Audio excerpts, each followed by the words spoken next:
Hi friends, welcome to the channel. இந்த வீடியோவில் நம்ம வந்துட்டு பிளாஸ்ட் படத்தை ரிவ்யூ தான் பார்க்க போகிறோம். பிளாஸ்ட் படத்தில் வந்து அர்ஜுன், அபிராமி, பிரீத்தி முகுந்தன், விவேக் பிரசன்னு நிறைய பேர் நடிச்சிருக்காங்க. ஃபஸ்ட் இந்த படத்தை கதையை பற்றி பார்த்துடலாமா? அர்ஜுன், அபிராமி வந்துட்டு ஹஸ்பண்ட் ஒய்ஃபு. அவர் தம்பி வந்து விவேக் பிரசன். அவங்களுக்கு பிறக்கக்கூடிய பொண்ணு தான் வந்துட்டு பிரீத்தி முகுந்தன். இப்போ அவங்க சின்ன வயசுலேருந்து அந்த பொண்ணுக்கு வந்துட்டு கரெக்டாக சொல்லி கொடுத்துட்டு செல்ஃப் டிஃபென்ஸ் வந்து சொல்லி கொடுத்துட்ருக்காங்க. இப்போ அவங்க அப்பாவுக்கு யாராச்சும் சண்டை போடுறாங்க பிரச்சனை அப்படின்னா அவர் இறங்கி போய் சண்டை போடுவார், அவளை காப்பாற்றுவார். இதை பார்த்து வளர்ந்த அந்த பொண்ணுக்கு வந்துட்டு என்ன புரிய வரோன்னா, ஒருத்தங்க கஷ்டத்தில் இருந்தாங்க அப்படின்னா நம்ம போய் அவங்க தெரிஞ்சவங்க மட்டும்தான் அவசியம் கிடையாது, தெரியாதவங்க இருந்தாலுமே நம்ம போய் சண்டை போட்டு அவளை காப்பாற்றணும் அப்படின்னு சொல்லி கொடுத்து வளர்த்துட்ருக்காங்க. இப்போது 20 வருஷத்துக்கு அப்புறமேட்டு அந்த பொண்ணை வளர்ந்துடுறாங்க. அவங்க பிரீத்தி முகுந்தன் அவங்க கண்ணு முன்னாடி அதை கஷ்டப்படுறாங்க, அழுகுறாங்க.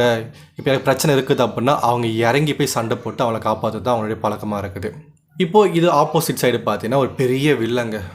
ஒரு கிராமத்தில் கூட ஒரு மலையை வந்து நோண்டி அதில் இருக்க மினரல்ஸை விற்று பணம் சம்பாதிக்க ஆசைப்படுற ஒரு வில்லன். அது அவனுக்கு கீழே கூடிய ஒரு சின்ன வில்லன். அவங்களுக்கு வந்து ஒரு பணம் ட்ரான்ஸ்ஃபர் ஆகணும், ஒரு 1000 கோடி ஒரு ட்ரான்ஸ்ஃபர் ஆகணும்ன்ற மாதிரி ஒரு டீலிங் போட்டுட்ருப்பாங்க. அது வந்து பணமாக இருக்கணும் அப்படின்ற மாதிரி சொல்லியிருப்பாங்க. இப்போது அமௌண்ட்டை வந்து பேங்கில் ட்ரான்ஸ்ஃபர் பண்ணாமல் ஒரு பெரிய கண்டெய்னரில் வழியாக அவாலாக்கு வந்து ட்ரான்ஸ்ஃபர் பண்ணுற மாதிரி பிளான் போட்டுட்ருப்பாங்க. இந்த அயன் படத்தில் வந்துட்டு ஒரு கீஞ்சு போகிற 100 கொடுத்துட்டு இது எது மேட்ச் ஆகுதோ அந்த மேட்சை நம்ம மட்டும்தான் அவங்களுக்கு மட்டும் தான் டைமண்ட் வந்து கொடுப்பாங்க இல்லையா, அதே மாதிரி ஒரு 100 நோட்டு, அந்த 100 நோட்டு ஃபோட்டோ எடுத்துப்பாங்க. இந்த 100 நோட்டை நீங்கள் கொடுத்தா மட்டும்தான் அந்த அமௌண்ட்டு வந்து இங்கேருந்து அங்கே ட்ரான்ஸ்ஃபர் ஆகுன்ற மாதிரி ஒரு டீலிங் போட்டிருப்பாங்க. இப்போ அந்த 100 நோட்டு எடுத்து வச்சுக்கிட்டு அந்த வில்லை வந்துட்டு காரில் ட்ராவல் பண்ணும்போது அவனுக்கு ஆக்சிடென்ட் ஆகிட்டு அவனை ஹாஸ்பிட்டல் அட்மிட் பண்ணுவாங்க. அவனை கூட்டிகிட்டு போகிறதுக்காக ஒரு 4-5 ரவுடி பசங்க வருவாங்க. பட் போலீஸ் வந்துட்டு அந்த ரவுடிலாம் வந்து பயம் காட்டி அமுச்சு விட்றாங்கன்னு வச்சுக்கோங்களேன். பட் இந்த வில்லனாகவே மயக்கம் தெளிஞ்சு எழுந்து அங்கே தப்பிச்சு போயிடும். இப்போ போலீஸ் வந்துட்டு இவன் யார், இவன் எதுக்கு தப்பிச்சு போகலாம், இவனை காப்பாற்றுறதுக்காக எதுக்கு ரவுடிங்க வந்தாங்கன்ற மாதிரி சர்ச் பண்ண ஆரம்பிப்பாங்க. இப்போது இந்த ரவுடிக்கு வந்துட்டு அடிபட்டிருக்கும். அந்த ரவுடிக்கு அடிப்படும் போது அவனுக்கு மருந்து தேவைப்படும் இல்லையா. இப்போ அந்த மருந்தை தேடி ஒரு வில்லன் வந்து வருவான், ஒரு ரவுடி வருவான் வச்சுக்கோங்களேன். ஒரு மெடிக்கல் ஷாப் போவான். அந்த மெடிக்கல் ஷாப்பில் வந்து பிரீத்தி முகுந்தன் வந்து இருப்பாங்க. இப்போ அந்த பொண்ணை மிரட்டி அந்த மருந்தை கூட மாதிரி கேட்டு மருந்தை வாங்கியிருப்பான். மருந்து வாங்கிட்டு அமைதியாக போகாமல் அந்த பொண்ணு கழுத்து செயினை வந்து பிடுங்க ஆசைப்பட்டுட்டு சண்டை போட போகும்போது அந்த பொண்ணு ஆல்ரெடி சண்டை போட்டு தெரிஞ்சவங்கள அவங்க இவனை போட்ட சமயம் அடித்து இவனை வந்து போலீஸ் ஸ்டேஷனில் மாட்டி விட்டுடுறாங்க. இப்போ என்ன பிரச்சனை ஆகுதுன்னா, இவன் வந்து ஸ்டேஷனுக்கு போயிட்டான் இல்லையா, இவன் ஸ்டேஷனில் இருக்கா அப்படின்றது அந்த ரவுடிக்கு வந்து தெரியாது, அந்த வில்லனுக்கு வந்து தெரியாது. அந்த வில்லனுக்கு வந்துட்டு மருந்து எங்கன்ற மாதிரி அவன் கேட்டுகிட்டே இருப்பான். இப்போ இந்த ரவுடி எங்கே போயிட்டான்னு சொல்லி அவனோட அடியாட்களை அனுப்பி தேட சொல்லுவாங்க. அது அங்கே போயிட்டு தெரிஞ்சிடும் இந்த பொண்ணு தான் அவனை அடித்து அவனை வந்து போலீஸ் ஸ்டேஷனில் உட்கார வச்சுச்சுன்ற மாதிரி தெரிஞ்சிடும். இப்போ இந்த பொண்ணை அடித்து கொள்றதுக்காக அவங்க வீட்டுக்கு வந்து 2-3 ரவுடிங்க போவாங்க. பட் அவங்க அப்பா இருக்கார், அம்மா இருக்காங்க, பொண்ணு இருக்காங்க. இந்த 3 பேருக்குமே கரெக்டாக தெரியும்.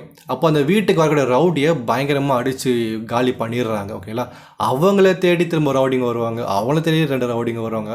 அவங்க எல்லாருமே இவங்க செம்மையை அடித்து காலி பண்ணுறாங்க. இதுக்கு அப்புறமேட்டு என்ன ஆயிடுச்சு அப்படின்றது தான் படத்துடைய மீதி கதை. இப்போது படம் ஆரம்பித்து இந்த மெடிக்கல் ஷாப்பில் வந்து பிரச்சனை பண்ணுற வரைக்கும் ஒரு கதையாக போயிட்டுருக்கோம். ஓகேங்களா, மெடிக்கல் ஷாப்பில் இருந்து எனக்கு தெரிஞ்சு படத்தை கிளைமேக்ஸ் ஒரு ரொம்ப நேரம் கிட்ட பார்த்தீங்கன்னா ரொம்ப சிங்கிள் நைட்டில் நடக்கிற மாதிரி காமிச்சிருப்பாங்க. அந்த நைட்லேயே வந்துட்டு அவ்வளோ பிரச்சனைகள் நடந்துகிட்டே இருக்கும். நிறைய அந்த போலீஸ் ஸ்டேஷனு, அந்த வில்ல, அந்த அவாலா மணி, இந்த மாதிரி நிறைய விஷயம் போயிட்டே இருக்கும். படத்துடைய கிளைமேக்ஸில் வந்து பெரிய ஒரு பிரச்சனை மாட்டிப்பாங்க நம்ம ஹீரோயின் ஃபேமிலி. அதுலேருந்து அவங்க தப்பிச்சாங்களா இல்லையா, அதான் பார்த்தோட மீதி கதையே. ரொம்ப ஒரு நிறைய பிரான்ச்சஸாக இருக்கும். அங்கே நம்ம ஹீரோயின் இருப்பாங்க, ஹீரோயின் அப்பா அம்மா இருப்பாங்க, ஒரு மெயின் வில்லன் இருப்பான், அந்த வில்லனுக்கு கீழே ஒரு வில்லன் இருப்பான், அவனுக்கு கீழே ஒரு வில்லன் குரூப் இருக்கும், அவனுக்கு வேலை செய்ய ஒரு சின்ன ஒரு வில்லன் இருப்பான். இந்த மாதிரி ஸ்டெப் பை ஸ்டெப்பாக நிறையா வந்து இந்த கதையில் இருந்துகிட்டே இருக்கும். நம்மளோட ஹீரோயின் ஃபேமிலிக்கு இருக்காங்க இல்லையா, பிரீத்தி முகுந்தன், அர்ஜுன், அபிராமி இருக்காங்க இல்லையா, அவங்க ஃபேமிலிக்கு வந்து பிரச்சனையே கிடையாது, எந்த ஒரு ஆபத்துமே கிடையாது. யார் வந்தாலுமே அவங்கள வந்து தும்சம் பண்ணுற அளவுக்கு பவர் வாங்கி தான் அவங்க ஃபேமிலி அவங்க.